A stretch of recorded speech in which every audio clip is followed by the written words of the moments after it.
Today, guys, I'd like to cap off Beta Weekend Event 3 with a big, detailed, in-depth discussion about how I felt ArenaNet did with their implementation of raids for Guild Wars 2. Now, there's an awful lot of discussion here. I'm talking pure mechanics. I'm talking purely how I felt the content worked, giving my feedback on it, and explaining where I think that they did very well and where I think that they perhaps did quite poorly too. So if you are interested in raiding, if you never managed to get in there on the Beta Weekend event because perhaps you didn't have the community for it, you didn't have the time for it, they were down for a lot of the Beta Weekend event, of course, then maybe I'll have something of value to say for you guys. Now, for those totally out of the loop, what we got for the beta was simply the first encounter of the first wing of the raid. So the raid in general is split into 3 wings that will come through 3 different updates after Heart of Thorns releases. So Heart of Thorns is going to come out, then we wait a few weeks, then Wing 1 comes out, we wait a few weeks, then Wing 2, wait a few weeks, Wing 3. And each wing is going to be made up of multiple encounters. Wing 1 has 4 encounters. 3 of those encounters are to do with bosses and 1 isn't. And what we got in the Beta Weekend event was the very first encounter. So, how long exactly is this first encounter? Well, in theory, if you're in a really good group, you've already practiced it, you know it very well, you can probably clear this content in about 15 minutes. I, however, attempting to reach that point, spent around 12 to 13 hours on this one mission. So I've played an awful lot of it. I know the content fairly intimately at this point. I never managed to score the kill, and I will clarify that. The lowest I got this boss, as you will be seeing in the footage here, was to around 20% of his health into the final phase of the encounter. But that's about the amount of time I've sunk into it. I was streaming to almost 2,000 people through this raid, so it seems a lot of people were very interested in watching it. And through chat, actually ended up learning a lot about many mechanics a lot of other groups may not have been able to nail. So what exactly is here? First, we load in, and there are 3 legendary mobs you have to fight who really aren't bosses, they're just there to teach you the mechanics. Now, early on in the raid, all people really had a chance to do was fight those legendary mobs, thinking they were real bosses, and people were very concerned that the raid was too easy, but this is absolutely not the case. These are just trash mobs. This is a typical raid design you find in other MMOs. That doesn't necessarily make it a bad thing, can I just say? It's actually very intelligent the way they do it. It allows groups the first time they travel through to get accustomed to individual mechanics before they're all thrown at them at once for the final boss. These 3 original trash mobs don't take very long to kill. And then you're on the actual boss itself. The boss has 3 different phases, and it actually has transitionary phases too. So you're going to start fighting him. At 66% health, he's going to split into 3 mini-bosses that have to all be killed at once and separately by the group. Your 10 players have to split up. Then he comes back, and there are more mechanics you have to play with. He starts using new abilities, and there are more things you have to focus on. At 33% health, he splits again, you have to deal with that again, and then he comes back for the 3rd phase where there are even more mechanics and even more stuff that you have to look out for. You beat the 3 phases, win in that boss, then you're pretty much done. What were we looking for as a community from this content? Well, I would put it up to 2 distinct things. I wanted discussions on both of those. Number 1 is the difficulty of the encounter. We were looking for something that was hard. We were looking for something that would truly challenge players in PvE, give us that experience of repeated failure, and then that final glorious epic moment when we managed to get past something. And second, number 2, we were looking for incentivization and a place for alternate playstyles and skills in PvE. Because of the way PvE is currently designed, a plethora of reasons, we tend to just find people running very high damage glassy stuff, not running very many different skills, basically only ever optimizing for DPS stuff, and that is essentially what we've been calling the Zerker meta. Zerker being a word borrowed from one of the glassiest gear sets in the game, the Berserker gear. So we were looking for these 2 things, difficulty and incentivization of other stuff. I'm going to say whether I think ArenaNet succeeded at those things. First of all, let's talk about difficulty. Absolutely, I believe this was an incredible success. The fact that I spent 12 hours on just the first encounter of the very beginning of the raid really should say something about how tough this was. Now, don't misunderstand me. I played for about 6 hours, then I went to bed, had a big break, and then I played for another 6 hours. It wasn't 12 hours on the trot, and, you know, basically I was knackered by the end of it. They were 2 different play sessions. I actually think it was pretty much the perfect thing that ArenaNet could have shown us to demonstrate just how hard these things really will get. So, what exactly is it that makes it difficult? Well, the first and core thing I would say is the enrage mechanic. If you never experienced this in other MMOs, it has been a thing in Guild Wars 2 for a while. This is the idea that if you don't kill the boss in a certain period of time, he will enrage, and when he's mad because it's taken so long, you know, the boss is bored of you or whatever, he's gonna basically do stuff that gets you wiped. So you're kind of on a time limit. Now, there are two different ideas of enrages. You've got the idea of a hard enrage and a soft enrage. A hard enrage would be, okay, you've got 8 minutes to kill the boss, and at the end of the 8 minutes, he just kills everyone instantly. That's it, you wipe. There is no way around it. A soft enrage kind of allows you to play around it a little. The soft enrage is still designed to basically make you fail if you run out of time, but it's not just a hard wipe. The devs don't cheat, and instead they just kind of add something extra to the environment that is incredibly difficult to get around, and it will kill you eventually, but maybe not instantly. Actually, this enrage was a soft enrage, not a hard enrage. The boss gets 500% more damage for his attacks. So if you're really good after those 8 minutes at avoiding all of his abilities, smashing his break bar when he starts doing some of his huge nuke attacks, you can, in theory, continue to fight and beat him after the 8-minute timer has ran down. And that I really like. The idea of a soft enrage is much more exciting to me. It's actually been said that that 500% damage value is going down a little when the raid eventually comes out. So there is a little bit more play there, even if you run out of time. But the idea is this thing wipes you. And because of this, what you tend to find is that if your group suddenly takes a load of damage, you play poorly during this encounter, people end up downstate. You kind of realize, oh, we've all been dead, we spent all this time rezzing each other, we're going to run out of time, we're not going to be able to defeat the boss. And that's really important. Some people have been saying, oh, the timer ruins it. The timer ruins this thing because by having the timer, you're forcing people to just go Zerk again. We'll get into the discussions there in a second, but the main thing I want to highlight about the necessity of an enrage like this is because without this enrage, you could have 10 Nomads players constantly healing themselves up and break through all 22 million health that this boss has to eventually kill him, and there's really no skill there. It's just you slowly grind down. Now, that's an extreme example I've given you, but people will find a middling ground where they can run cheesy, easy builds that basically don't die, that have an enormous amount of quality of life, which is very easy to get in Guild Wars 2, and just slowly whittle bosses down. That's not necessarily fun for the people playing. That leads to boring encounters that stretch out for too long, and it's going to push the raids away from being a content stream where it's like, it's impressive to beat it, instead to being, it's impressive to beat it fast, which is what we currently see with dungeons and people in general aren't very interested in. So the enrage, in my opinion, is absolutely necessary. Moving on, I kind of want to talk about where that difficulty comes from. So, first of all, yes, the boss has an awful lot of health. We'll talk more about that and what that means for the encounter very soon. A lot of existing content in Guild Wars 2, you've been able to burn through creatures far too fast, and that's meant that you can skip a lot of their mechanics. So, in Crucible of Eternity, Path 3, there is a Destroy. I'm sure many of you are familiar with it, where you trigger a burn phase by activating 3 turrets, and his shield goes down, and then you're supposed to do some damage to him, and a couple of seconds later the shield's supposed to come back up, and you go back to the turrets and you do it again. But the thing is, because he dies so quickly, you can just do it the once, and all of a sudden the encounters are a lot less interesting. That's like a really basic example, but basically game-wide, there are a lot of mobs that do have interesting abilities, they just don't get a chance to use them because you burn them down too quickly. So this boss has a lot of health, and you really do need to be focused, not just for 1 minute, not just for 30 seconds, but for 8 solid minutes. And that's another test for players' skill. So that's one place that the difficulty comes from.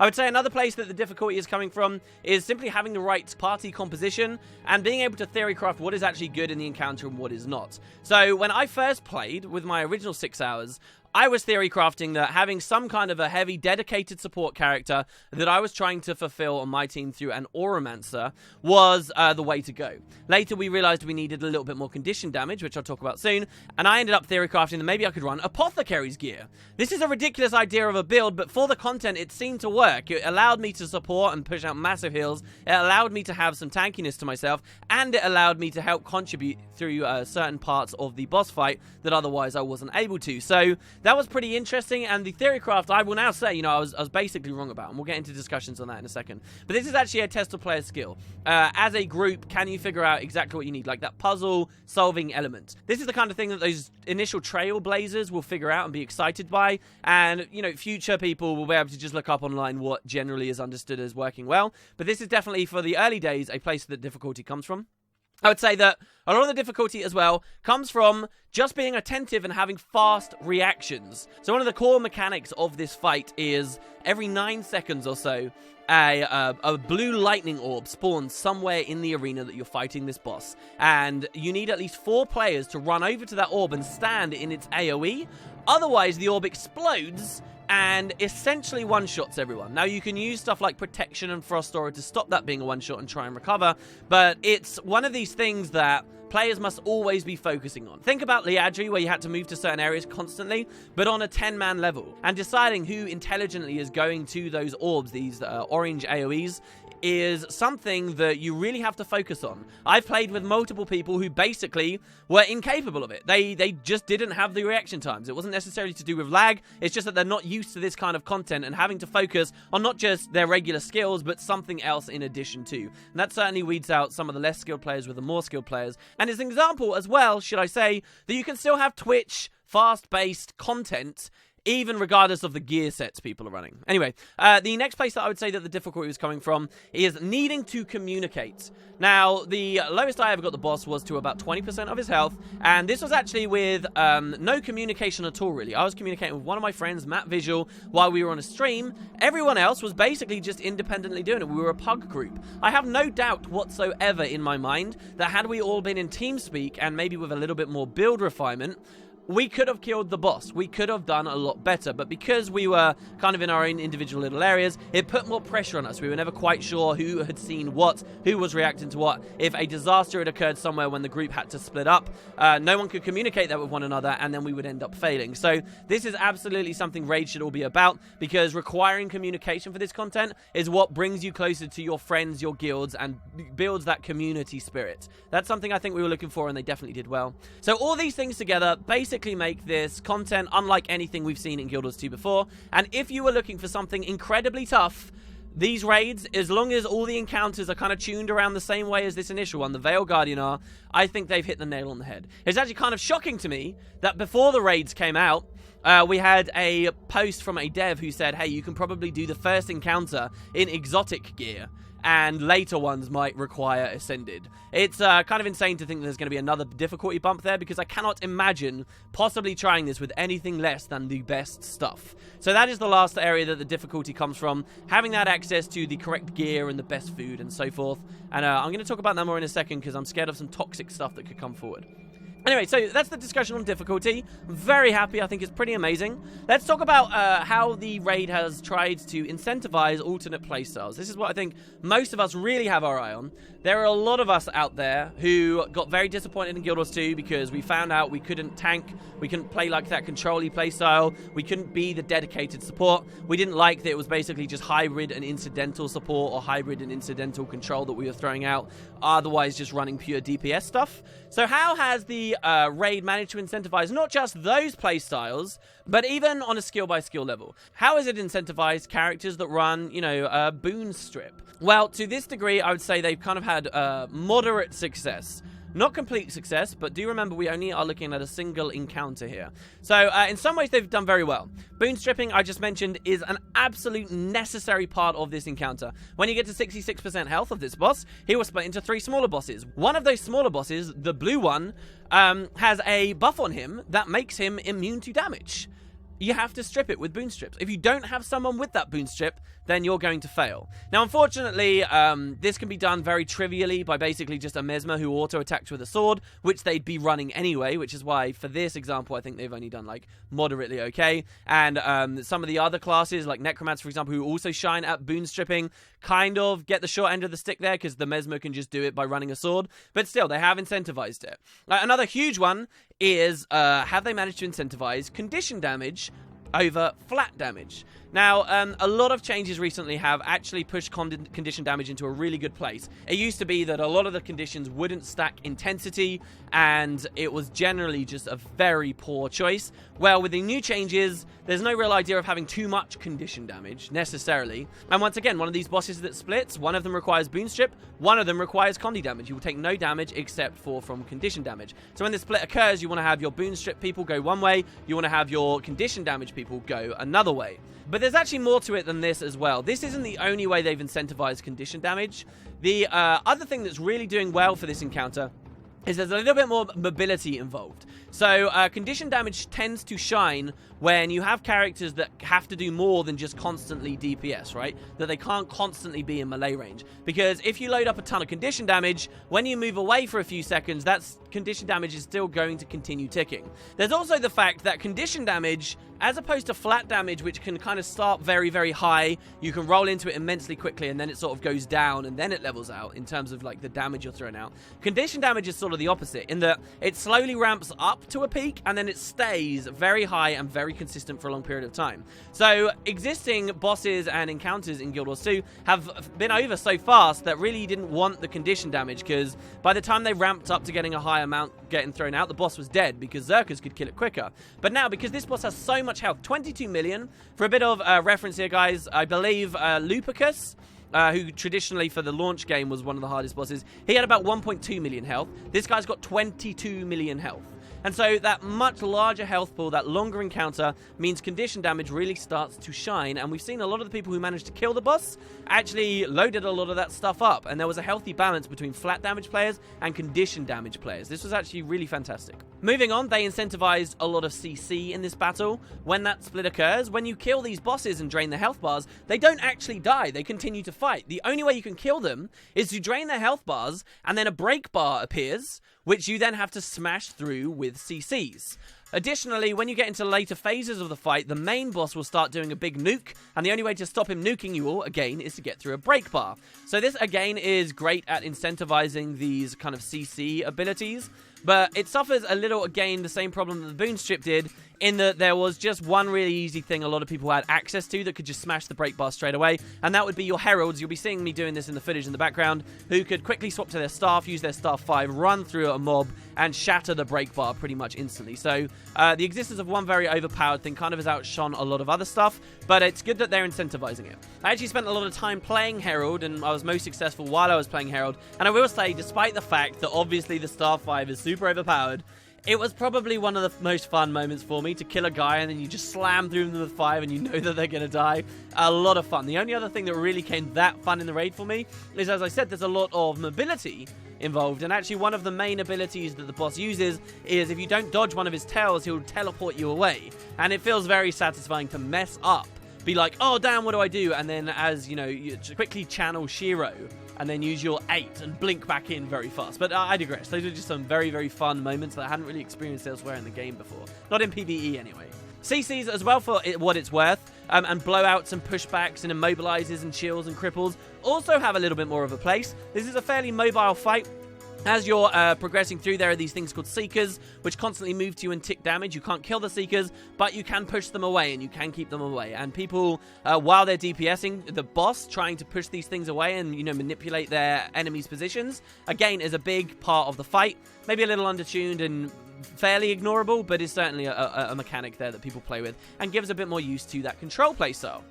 The thing is, with what I've just said on the control, there's really not an idea of dedicated control. You can kind of have an idea of your dedicated Boon Stripper. You've got your dedicated condition damage players. You don't really have dedicated CC players right now.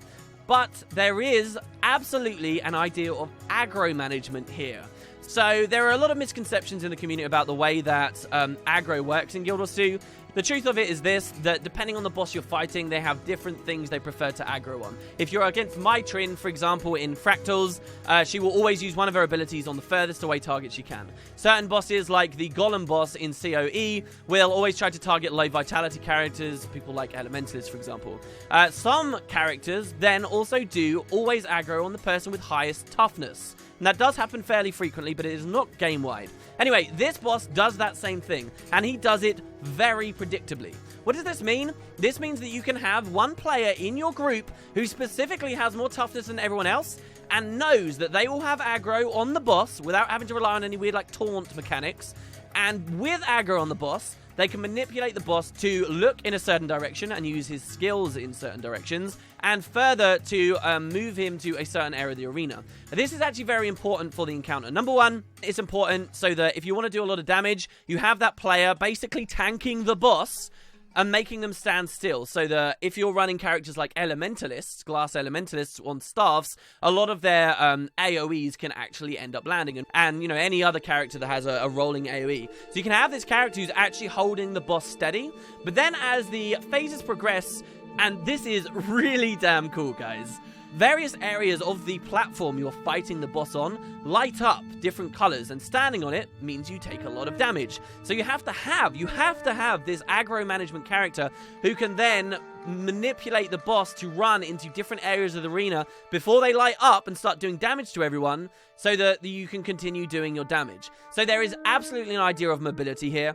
There is absolutely an idea of being that tanky guy. And I say tanky because having aggro on the boss does mean you're getting hit with a lot of his attacks. And you actually want that toughness, and you want to build blocks, and you want to build a little bit of sustain in for yourself to be able to manipulate the fight. Without this role being filled effectively, you're going to have a really difficult time. So that was fantastic to see. So the playstyle for tanking, for manipulating people in this way, is absolutely there now in the game. My only complaint, again, would be perhaps that they fell short because, as always, you really don't need to go very different with your gear. People would opt to run, like, you know, if they wanted a Condi player to be, it would be like a Rabid character, or if it was a flat damage character, you just run Knights to build a bit of toughness. And then once again, we do still find stuff like Soldier's gear and Nomad's gear and Sentinel's gear, and some of these rarer stat sets still aren't being ran. There are certainly playstyles being incentivized here, but not too much different in the way of stat sets. But we'll discuss that in a second, because it's kind of a separate issue.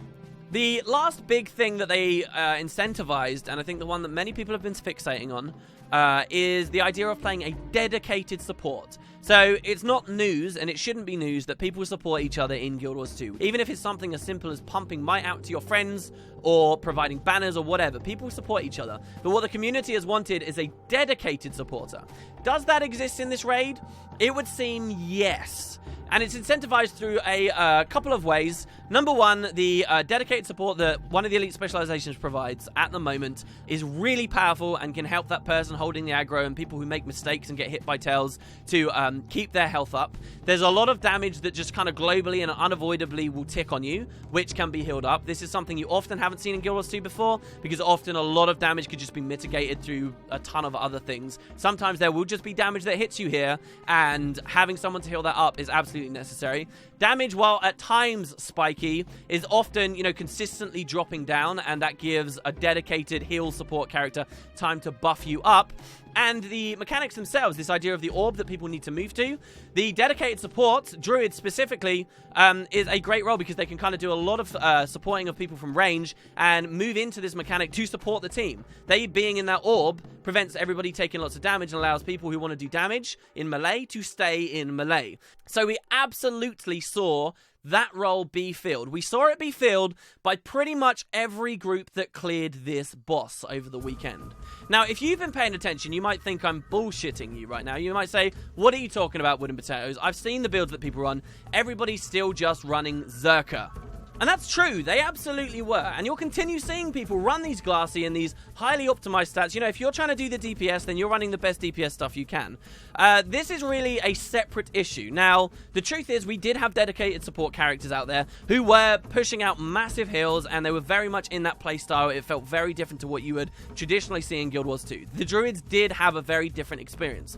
The reason they were still in Berserker gear, though, which really doesn't explain the kind of gameplay they were experiencing, was just one of the many reasons why a healing power stat set has very rarely been useful, and this is because it doesn't scale very well. One great thing about the Druid is that its base heals are incredibly high, and you don't actually have to invest in healing power at all to be able to push those very high heals out. So you may as well run Berserker so you can throw out a little bit of damage when you get a free moment or two to do so.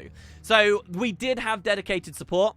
The fact that that character was running Zerker gear is almost irrelevant. It's regrettable, yes, but it doesn't actually serve any indication of the kind of gameplay they were experiencing. Really, if at this point we're playing a game where, you know, you're playing someone dedicated supporting, or someone's dedicatedly, you know, taking aggro and controlling, and someone else is dedicated CCing, do we really need them to play with a stat set too? I would argue yes, but those reasons for me are more about retaining a high population of the game, about making it fun to get alternate stat sets as loot, and kind of are separate to just the discussion of the moment-by-moment gameplay. You know, one big thing is it makes build-making more fun. This actually was commented on by a dev who specifically said, with the Druid at least, and this is a big problem for not just healing power as a stat set across all elite specs, but many other areas at the moment, that healing power should be rewarding to build, and that what they're going to do is nerf the base capability of the Druid in terms of their heals, and have it scale much harder with healing power. So they'll be just as good when the game comes out as they currently are, but they'll actually have to invest in the correct stat set in the future. So that's basically something you see with a lot of healing power based stuff in Guild Wars 2 as it stands. Healing power has always kind of had very wonky scaling. So that's kind of that discussion there for you guys. So moving on from the dedicated support idea, there were a couple of other small little things that were incentivized or de-incentivized. Now, first I want to talk about minions. Minions, I never realized this while I was playing, and I'm not sure whether this was intentional or not. So, people did realize that you could send Ventari tablets to these lightning orbs I'm describing that need 4 players in them. You could send a Ventari tablet to it, and the Ventari tablet would count as a player. And the devs did respond to this saying, oh yeah, this seems like a bug, we're going to fix this.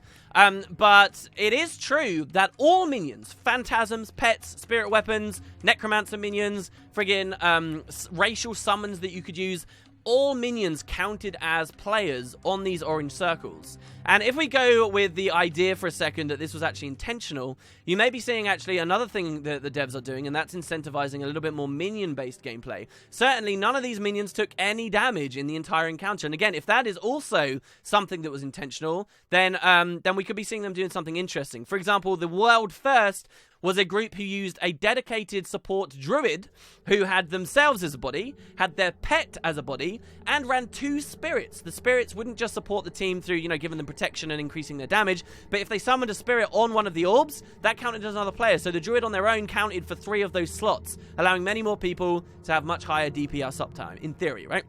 So, if this is intentional, then this is more stuff that the devs are doing to try and incentivize other builds that we haven't really seen in high-end PvE before.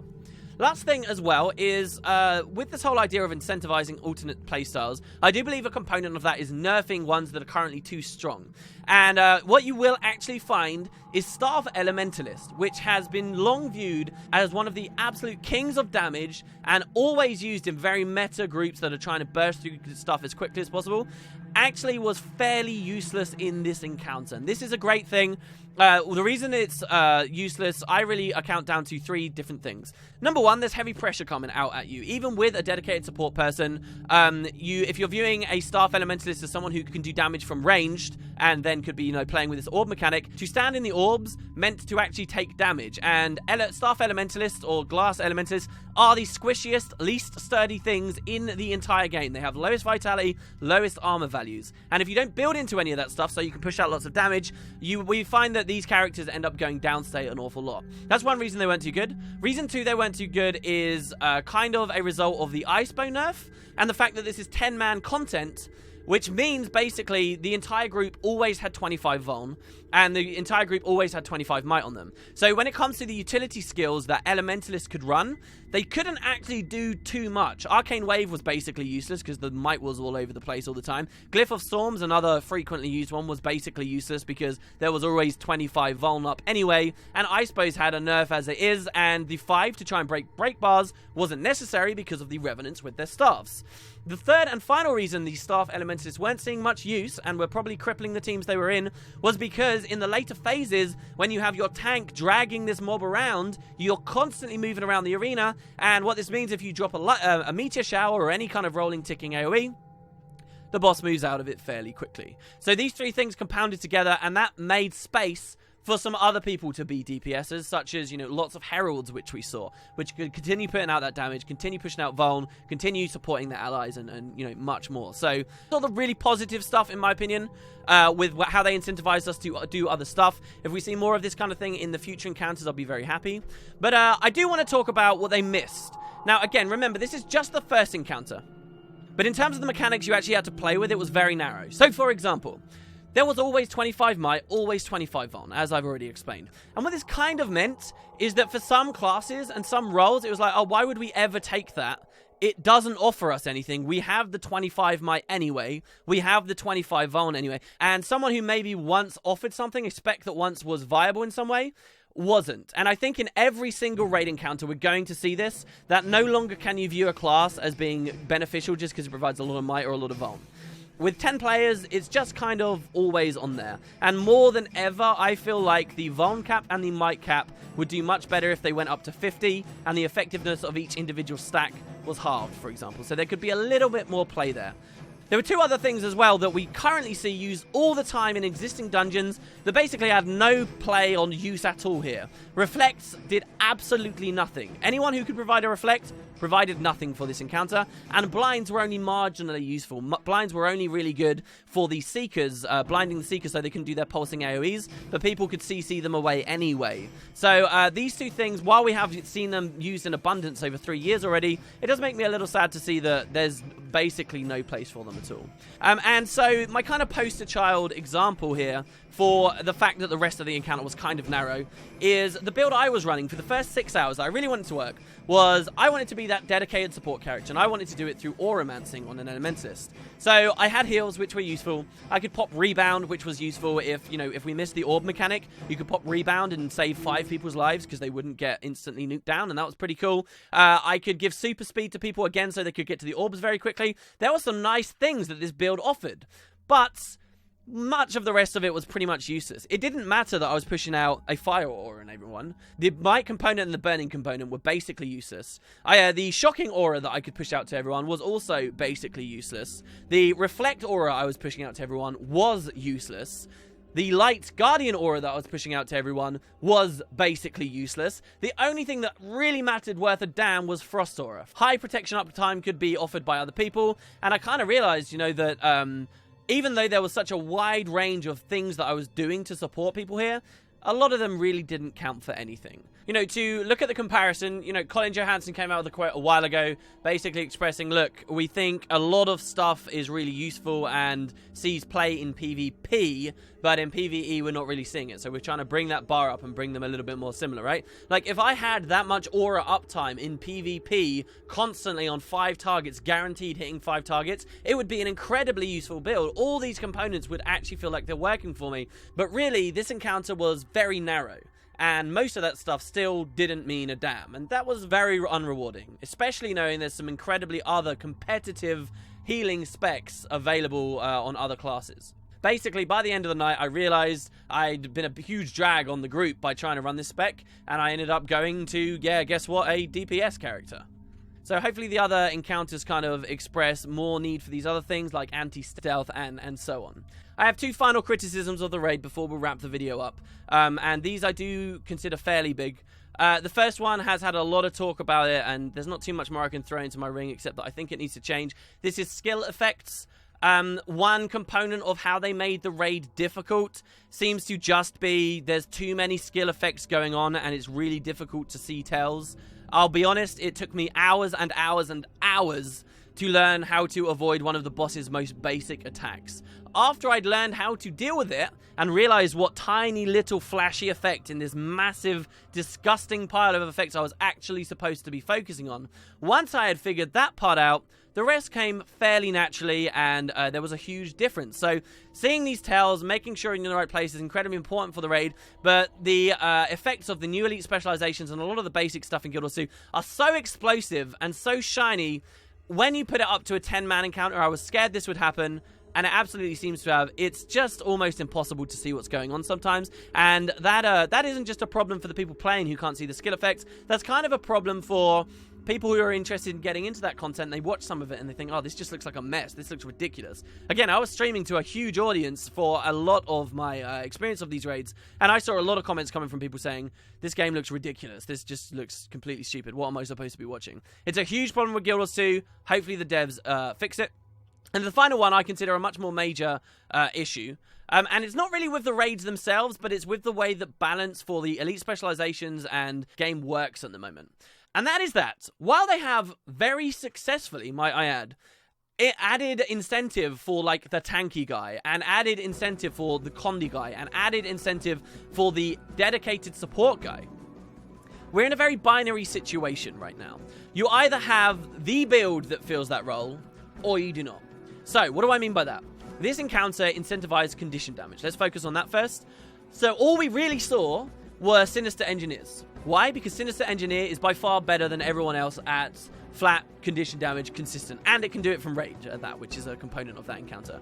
Condition damage engineers were amazing, and pretty much that's all people really cared to run. So just run your Condi Engies, pump out tons of really high burns, get your 9k bleeds going off on top of that, and smash face. And so for me, as I was building my group through Twitch, and I knew I needed more Condi in the group, why would I ever want to have, you know, a standard condition damage warrior at this point? Or why would I have even considered a Condi damage reaper? And in fact, we took a Condi damage reaper for a while, and every wipe we experience is like, ugh, I wish this guy was doing something else, and then eventually they're forced to change. So this isn't so much a problem with the Condi as I've been viewing it as a big problem with the dedicated supports. I think pretty much anyone who wanted to do this at all, they were just picking Druids. It was like, Druid is so far better than the Ventari healers, than the Ellie healers, than the Guardian healers, than the Shout Kill warriors with banners, then all of these options that exist across so many of the classes, it is so far better. It's just run Druid. Druid, Druid, Druid, Druid, Druid. You're either a Druid or you're not. And I'm a little bit worried about that until the actual balance of the game is addressed to make these a little bit more on par, a little bit more nuanced in what one's good at compared to another. You're just going to see basically, yeah, we have that play style in the game now, but unless you're playing a ranger that wants to be a Druid, you're not going to be able to fill that role like ArenaNet wants. It's not all doom and gloom. For what it's worth, I think this kind of tanky aggro role can be filled by a lot of people. You basically just need really high toughness and then put a bit of quality of life on your build. So, you know, like a Knight's Guardian is going to be just as effective at that as like a Rabid Scrapper was, or a Knight's Warrior, or what have you. I just hope that some of these other roles end up pushing into that same place. So there you go, guys. Overall, I thought this was amazing content. I haven't had this much fun since the Triple Trouble Worm came in the game, or since Liadju was in the game. This is absolutely, in my opinion, what Guild Wars 2 needs. A couple of small kinks here and there, perhaps, but I think overall, on the topic of, did they make difficult, nuanced, interesting content, and did they incentivize a lot of alternate stuff that we haven't seen before? They succeeded largely to both of those, and I could not be more thrilled. We'll see how things develop, and of course, it will be a different experience when we have all the encounters back to back. But we shall see as time goes forward. Let me know what you thought, guys. Thanks very much for listening to what I had to say today. I'd really like to hear your experiences. I'm hearing of a lot of pug groups that got to around the same level as I did. And let's have a bit of a talk about it. What do we think? So thanks, guys. Catch you next time.